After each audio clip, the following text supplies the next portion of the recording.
Whenever we think about improvement efforts, finding ways to empower and engage students in their learning is quite essential. And so as we think about engagement, we're really thinking about those ways that students are talking, writing, actively participating in instruction with us and in their learning. And so we want to focus on those things that will actively engage students in their learning. These are a list of evidence-based practices that support student engagement. So John Hattie's work has really focused on using meta-analysis techniques to identify highly effective practices in education. You can go to visiblelearning.org to see more about these things and to read more about effect size and lots of different practices and influences in education. Here, what you'll see are some highly effective practices and strategies that are really designed to support increased student engagement. The first two that are italicized are really based on more teacher professional learning or system work. And so if we think about response to intervention, MTSS, that idea that we are using data to identify resource allocation is a lot of what today's conversation has been about.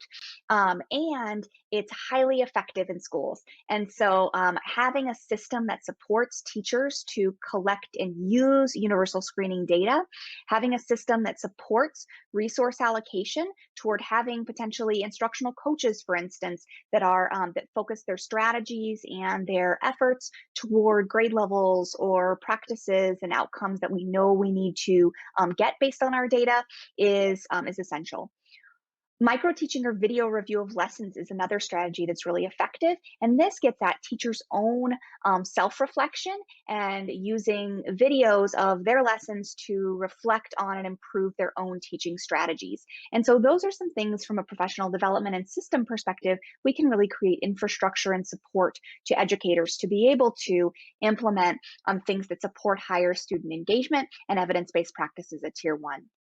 You'll also see then under that list several different programs or practices that can be used that are really highly engaging to students, that support student engagement within their learning, that also are evidence-based. And so as we think about specific things such as repeated reading programs, which I showed an example of earlier as well, of a whole group intervention, highly effective and can be implemented within a universal, within the universal tier. When we think about student evaluation and reflection, and so thinking about students self-reflecting on their own learning. Feedback for students, and so how we're regularly helping students understand how, get feedback on specific skills and getting feedback from students about their skills and what they know. Spaced practice, which we'll give an example about, explicit teaching strategies, and building relationships. And so let's talk for just a moment about relationships.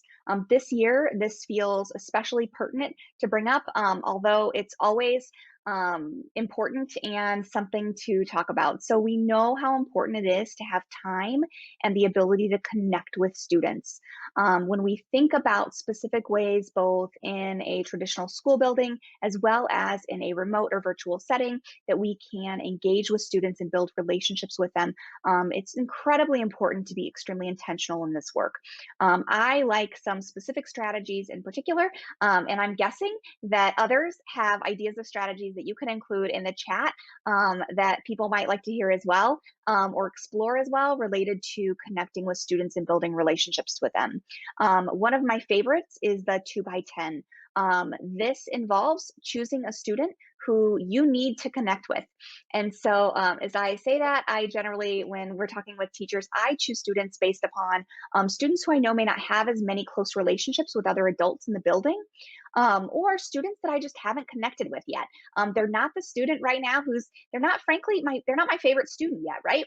And so I'm going to spend 2 minutes every day for 10 school days connecting with that student. And so asking them questions about their favorite things, talking to them about what they did on the weekend, just having conversations with them.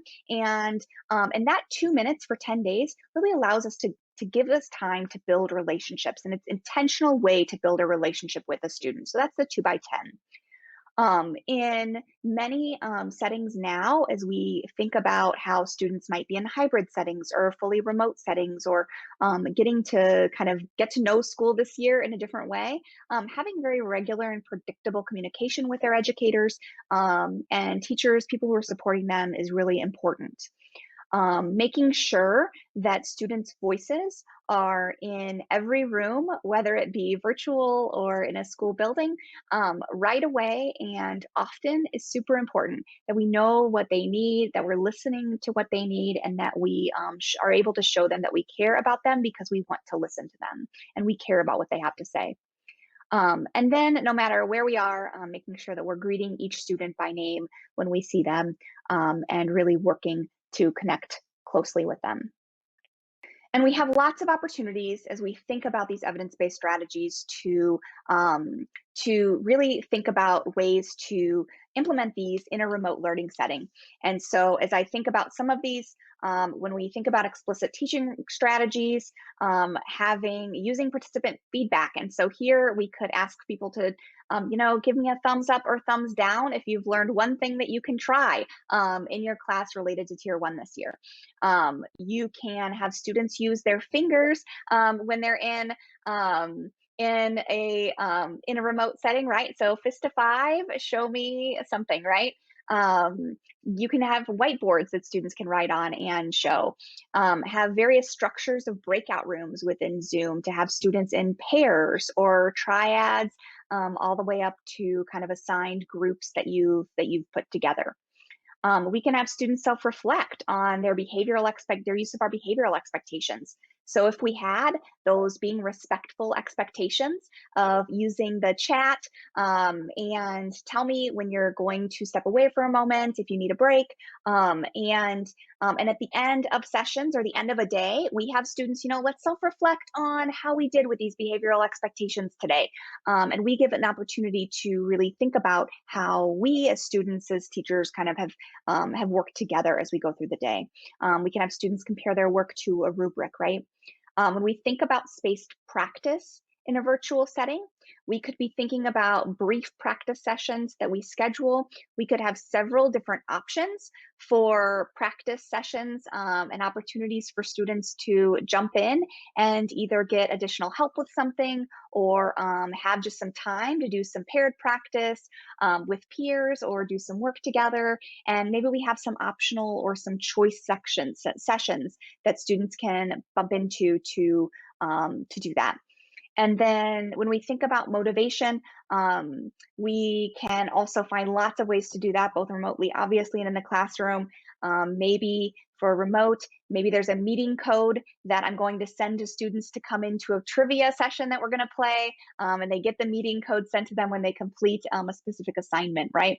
Or everyone participating in an introductory activity at the beginning of my session, and a closing activity at the end of the session is going to get a warrior buck, or whatever maybe reinforcement strategy we're using as part of our PBIS or school-wide work. And so thinking of ways to build in some ways to be engaging and motivating for students to follow kind of those expectations and great learning engagement pieces that we're really looking for, and empowering them to engage in their learning and to be responsible for their learning.